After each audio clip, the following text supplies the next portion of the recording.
AITC से चुने हुए सांसद थे। एआईटीसी से हमारा जो नाराजगी है वो उन्हें बताए, अलग से बैठने का मांग की और हम लोग कहा कि हम मर्ज कर रहे हैं। हम जो एआईटीसी के हैं ये पार्टी हम मर्ज कर रहे हैं nationalist citizens party, nationalist citizens party से।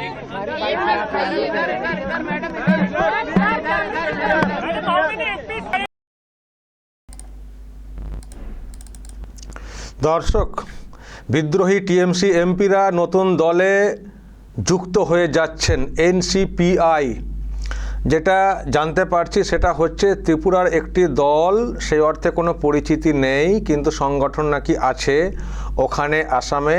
সেই দলের সঙ্গে টিএমসির বিদ্রোহী এমপিরা 20 জন সংখ্যাটা যেটা জানতে পারছি, তারা সেখানে যুক্ত হয়ে যাচ্ছেন। যে কথা বলা হচ্ছিল যে আমাদেরকে আলাদা একটা বসার জায়গা দিতে হবে নতুন একটা ব্লক পার্লামেন্টে, কিন্তু সেখান থেকে অবস্থানের পরিবর্তন ঘটেছে। নতুন ব্লক তৈরি না করে অন্য একটা দলে যুক্ত হয়ে যাচ্ছেন ওনারা। সেটা আজকে পরিষ্কার করেছেন কাকলি ঘোষ দস্তিদার, তিনি পরিষ্কার করেছেন। সঙ্গে যারা ছিলেন তাদেরও সব বক্তব্য শুনছিলাম, তারাও বলছিলেন। এবং আজকে যেটা ওনারা করেছেন ছবিটা দেখতে পাচ্ছেন, যিনি স্পিকার ওম বিড়লা, তার সঙ্গে একটা বৈঠক করেছেন ওনারা। যে বক্তব্য শুনলেন তার আগে স্পিকারের সঙ্গে একটা বৈঠক করেছেন। সেই বৈঠকেও সব চর্চা হয়েছে যে বিষয়টা, এবং দল পরিবর্তন করার ক্ষেত্রে যে নিয়মটা আছে যে যদি 2/3 3 ভাগের 2 ভাগ সদস্য যদি কোনো একটা দলে যুক্ত হয় তাহলে কিন্তু দলত্যাগ বিরোধী আইন তাদের ক্ষেত্রে অ্যাপ্লিকেবল হয় না, তারা যুক্ত হতে পারবেন, তাদের বিরুদ্ধে কোনো ব্যবস্থা হবে না। যদি 2/3 কোনো দলের সদস্য সংখ্যার 3 ভাগের 2 ভাগ যদি ঐক্যবদ্ধ হয়ে কোনো দলে যুক্ত হন, তাহলে সেক্ষেত্রে দলত্যাগ বিরোধী আইন বা টিএমসি বলবে যে আমার দল থেকে কেন চলে গেলেন, ওকে করো, ব্যবস্থা নাও, এরকম কিছু করতে পারে না। এটা হচ্ছে নিয়ম পার্লামেন্টে বা বিধানসভাতে। তো সেটাও জানানো হয়েছে যে সংখ্যাটা আমাদের ছিল 28, তার মধ্যে আমরা এখানে আছি এত, তো আমরা এই দলে যেতে চাই। তো এই আর কি বিষয়টা পরিষ্কার করে দেওয়া। তো সেটাই কিন্তু এখন সামনে চলে এসছে যে এই বৈঠকটা হওয়ার পরে এই সিদ্ধান্তেই তারা এসছেন। এবং ডক্টর কাকলি ঘোষ দস্তিদার যেটা বললেন যে আমরা এনসিপিআই বলে একটি দল আছে, তার সঙ্গে আমরা যুক্ত হচ্ছি। এখন এখানে একটা টুইস্ট ব্যাপারটা হয়েছে, মানে প্রথমে তো শুনেছিলেন যেটা আমি বলছিলাম যে আলাদা একটা ব্লক তৈরি ওনারা করবেন, টিএমসির আলাদা একটা ব্লক, যেমনটা এখানে দেখছেন ঋতব্রত বন্দ্যোপাধ্যায় যে ব্লকটা তৈরি করে নেতা হয়েছেন এখানে বিধানসভাতে, তো ওই টাইপের ওখানে হয়েছিল।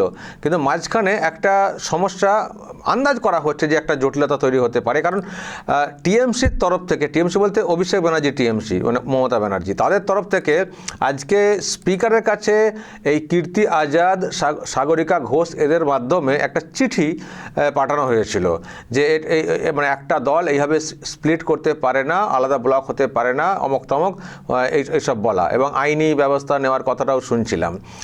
তো আইনি ব্যবস্থা বলতে আইনি একটা ব্যাখ্যা আমরা শুনছিলাম গতকালকেই, যে এই রকম নাকি ব্যাপারটা নেই যে একই দলের আলাদা একটা ব্লক তৈরি করে বসা, অন্য দলে যুক্ত হওয়া যেতে পারে, কিন্তু একই দলের আরেকটা ব্লক হয়ে বসবেন এবং সেখানে দাবি করবেন, এটা নিয়ে নাকি কি একটা আইনি জটিলতা আছে, সুপ্রিম কোর্টের কিছু একটা আছে। তো যদি এরকম করেন এইসব এমপিরা, তাহলে টিএমসি আইনি প্রসেসে মানে আইনি মোকাবিলা আদালতে বিষয়টা নিয়ে যাবে, এমন একটা শুনছিলাম গতকাল থেকে। তো আজকে এই যে চিঠি নিয়ে সাগরিকা ঘোষ এবং কীর্তি আজাদদেরকে যে পাঠানো হয়েছিল স্পিকারের কাছে, এবং সেখান থেকে ওটাই আর কি বলার চেষ্টা হচ্ছিল যে যদি এই রকম হয়, যদি স্পিকার এরকম কোনো সিদ্ধান্ত নেন যে টিএমসিরই আলাদা একটা ব্লক তৈরি করে সেখান থেকে লিডার তৈরি করে বসানো, তাহলে কিন্তু আমরা আইনি প্রসেসে যাব। তো এটা বলার পরেই বা এই ধরনের একটা কোনো একটা আইনি জায়গা হয়তো আছে, হয়তো বুঝেওছেন হয়তো এই বিদ্রোহী এমপিরা, তো হতে পারে সেই জন্যে ওইসব আইনি ঝামেলাতে যাতে না পড়তে হয়, একেবারে নতুন একটা দলে যুক্ত হয়ে যাওয়া, যে দলটার সেই অর্থে নাম গোত্র এইরকম নেই, পরিচিতি নেই, তো সেটাতে যুক্ত হয়ে যাওয়া, তাহলে আর কোনো চাপ নেই, কারণ অন্য দলে যুক্ত হওয়া যায়। 2/3 মেজরিটি নিয়ে যুক্ত হওয়াই যায়, সেক্ষেত্রে টিএমসির যারা আছেন তারা কিছু ব্যবস্থা করতে পারবেন না, তাদের বিরুদ্ধে দল ত্যাগ বিরোধী আইন। ফলে এখন আইনের জটিলতায় না গিয়ে বরং অন্য দলে যুক্ত হওয়া যাক, পরে দেখা যাবে যে যারা টিএমসির এখনও আছেন তারা থাকছেন নাকি পুরো টিএমসিটাই আবার তারা দখল করে নিচ্ছেন, সেটা পরে। কিন্তু এই মুহূর্তে আইনি জটে না গিয়ে তারা কিন্তু চলে গেলেন অন্য একটি দলে। এটারই বা কী কারণ? দর্শক, অনেকগুলো ব্যাপার আছে, নিশ্চয়ই বুঝতে পারছেন যে এই যে পুরো অপারেশনটা হচ্ছে টিএমসিকে আলগা করো, তাদের এবং গোড়াকে নড়বড়ে করে দাও, বাকিগুলোকে ছেটে দাও, ছেটে দিয়ে ওই ছাঁটাই অংশটাকে নিয়ে অন্য কাজেও লাগাও। নিশ্চয়ই বুঝতে পারছেন, আমি তো এই অঙ্ক কবে থেকে বলে আসছি। এবং পলিটিক্যাল এক্সপার্ট তারাও বলছেন যে এই যে টোটাল যে বিষয়টা, এই যে একটা অপারেশন, একদিকে যেমন এইসব এমপিদের পিঠ বাঁচানোর একটা তাগিদ আছে, অন্যদিকে এনডিএর তার যে চলছে সেখানে তাদের কিছু বিল পাস করারও স্বার্থ আছে, তাগিদ আছে। মানে এদিকে যখন পিঠ বাঁচানোর তাগিদ আছে টিএমসির এমপিদের, অন্যদিকে বিল পাস করারও তাগিদ আছে। ফলে যখন পিঠ বাঁচানোর জন্যে এইসব এমপিরা আলাদা একটা অবস্থান তৈরি করতে চাইছেন এবং দেখা যাচ্ছে যে তাদের এনডিএর দিকে সমর্থনটা তো আপত্তি নেই, তো এই সুযোগটাকে কেন কাজে লাগাবো না? চলো, যখন সমর্থন করতে চাইছেন এনডিএকে, তো এই সুযোগে বিলগুলো পাস করিয়ে নিই। ফলে এটা একটা কৌশল আছে এই দিকে, মানে কৌশল বলতে একটা সুযোগকে কাজে লাগানো। আর যদি কেউ বলেন যে হ্যাঁ না, এটার পেছনে ভিতরে খেলা আছে, এনডিএ খেলছে, বিজেপি খেলছে, একটা অপারেশন চালাচ্ছে, অপারেশন লোটাস, তাহলে বলতে হবে অপারেশন লোটাস সফল হয়ে গেছে, সাকসেসফুল হয়ে গেছে, এটা মানতে হবে অপারেশন। তো যাই হোক, এখন ভিতরে বাইরে এত কিছু জটিলতার মধ্যে যদি আমরা নাও যাই, যেটা আমরা সাদা চোখে দেখতে পাচ্ছি কি একটা হচ্ছে যে টিএমসিটা ভেঙে গেল একেবারে ডিরেক্টলি, আলাদা ব্লক ব্যাপারটা হচ্ছে না, আলাদা দলে চলে যাওয়া হয়ে গেল। এবার এই বিধানসভাতে যে ব্লকটা তৈরি হয়ে রয়েছে সেটাও দেখবেন তারাও হয়তো ওই এনসিপিআইতে, এনসিপি না কিন্তু এটা এনসিপিআই ত্রিপুরার, এনসিপি তো মহারাষ্ট্রের ওদিকে শুনেছেন, তো শরদ পাওয়ারদের, ওটা না কিন্তু এনসিপিআই। তো এবার বিধানসভাতে যে ব্লকটা আছে এরাও দেখবেন ওর সঙ্গে যুক্ত হয়ে যাবে। ফলে হয়তো আমরা এটাও দেখতে পারি, আমি দেখছিলাম একজন এমপি বলেওছেন যে পার্টি অফিস খোলা হবে পশ্চিমবঙ্গে, মানে পশ্চিমবঙ্গে এনসিপিআই তো অফিস নেই, ফলে একটা পার্টি অফিস নতুন করে যারা এই বিদ্রোহী তৃণমূল তারা সেখানে বসবেন বা তারা সেই দলটাকে পরিচালনা করবেন আপাতভাবে, সেরকম একটা কিছু হতে চলেছে। তো ফলে দর্শক, যেটা হলো টিএমসি ভাঙলো, গোড়া আলগা হয়ে গেল, তারা ভেবেছিলেন যে নানানভাবে ওদেরকে আটকাবো, মানে আইনে জটিলতার মধ্য দিয়ে আটকাবো, সেটা এখন আর এই মুহূর্তে হচ্ছে না। সব থেকে যেটা বড় ব্যাপার, যেটা আমি বলছিলাম যে এই যে বিল আসতে পারে, যে বিলগুলো আসতে পারে এই বাদল অধিবেশনে 1 মাসের মধ্যে যেটা শুরু হচ্ছে, তো সেখানে বিল পাস করানোর একটা বড় ব্যাপার আছে। আর এই পিঠ বাঁচানোর তাগিদে এইসব এমপিরা তারা এনডিএকে ইস্যুভিত্তিক সমর্থন করবেন, আগেই বলেছিলেন। আর এখন যে এনসিপিআই যে দলটার কথা বলা হচ্ছে, তারা এমনিতেই এনডিএর বন্ধু দল, এটা জানতে পারছি। ফলে ডিরেক্টলি তারা এবার এনডিএতে যুক্ত হয়ে যাবেন।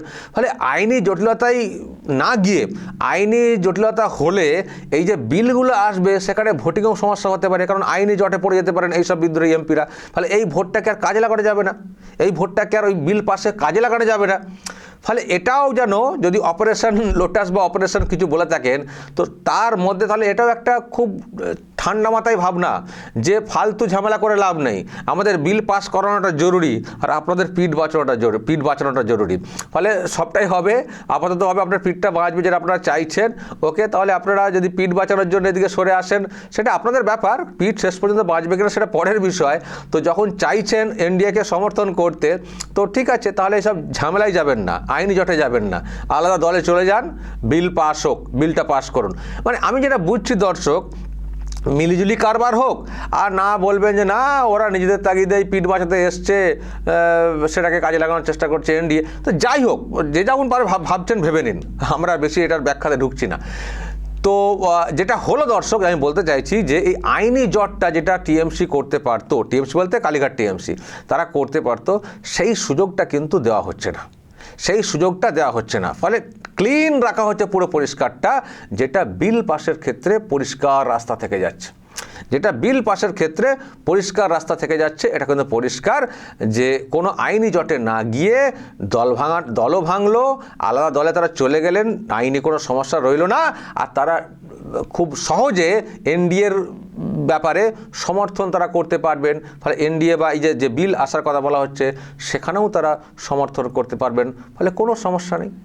আর সেই সঙ্গে আরও একটা বিষয় বেঁচে গেল, মানে সাপও মরল লাঠিও ভাগলো না, যেটা বিজেপির কর্মীদের একটা বড় প্রশ্ন ছিল, আবেগের জায়গা, যে এই সব বিদ্রোহী যারা ক্ষোভ বিক্ষোভ দেখাচ্ছেন তাদের অনেকেরই মতিগতি দেখছি বিজেপিতে জয়েন করার, সেটাও হলো না, মানে বিজেপিতেও নিতে হলো না, বিজেপির লোকেদেরকে এইসব এমপিদেরকে বিজেপিতেও নিতে হলো না, অথচ বিজেপি বা এনডিএ যে বিলটা আসবে সেই বিলগুলো পাস করানোর ক্ষেত্রে রাস্তা তৈরি হয়ে গেল। তো সবই তো হলে তো পোয়া বারো বিজেপির, ফলে এটা যদি অপারেশন বলেন তাহলে অপারেশনের যারা আছেন আড়াল থেকে আবডাল থেকে, তাহলে তারাই এখন বিরাট সফল হয়ে গেলেন। এরপর যেটা আমাদের দেখার দর্শক, যেটা আমাদের কিছু নীতিগত ব্যাপার আছে, যে বিল তো কতগুলো কারণে, মানে কতগুলো গুরুত্বপূর্ণ বিল, তার মধ্যে মহিলা আসন সংরক্ষণ বিল, ডিলিমিটেশন আসন সংখ্যা বৃদ্ধির বিল এবং এক দেশ এক ভোট, এইসব বিল খুব গুরুত্বপূর্ণ বিল আছে। তো সেই বিলগুলো পাস যেগুলো করা হচ্ছে হোক।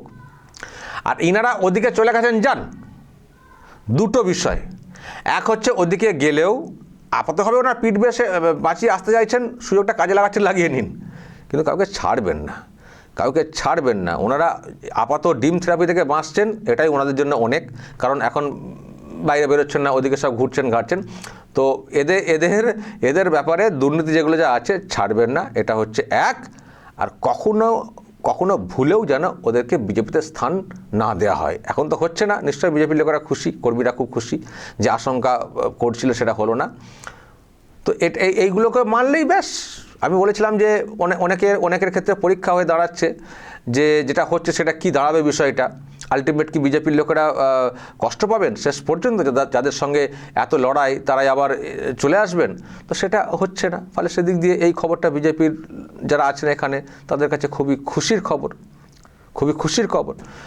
ফলে চলুন, ঠিক আছে, আরে কাজটা তো হয়ে যাক, বিল পাসটা হয়ে যাক, তারপর পরের কথাই তো আছে না, চা খেয়ে ভাঁড় ফেলে দেওয়া, কে হবে কে জানে। আপাতত হবে এটাই দর্শক, তার মানে পরিষ্কার বিজেপিতে জয়েনের এই মুহূর্তে কোনো অপশান নেই। এই মুহূর্তে এই লোকসভার এমপিদের ক্ষেত্রে জয়েনের কোনো অপশান নেই। রাজ্যসভা থেকে যারা পদত্যাগ করেছেন তাদের ক্ষেত্রেও কিছু কৌশল অবলম্বন হয়তো হতে পারে, আমরা পরে বুঝবো। তবে যেটাই হচ্ছে বৃহত্তর স্বার্থে বিল পাস করানোটা সবথেকে বড় একটা বিষয় এই মুহূর্তে।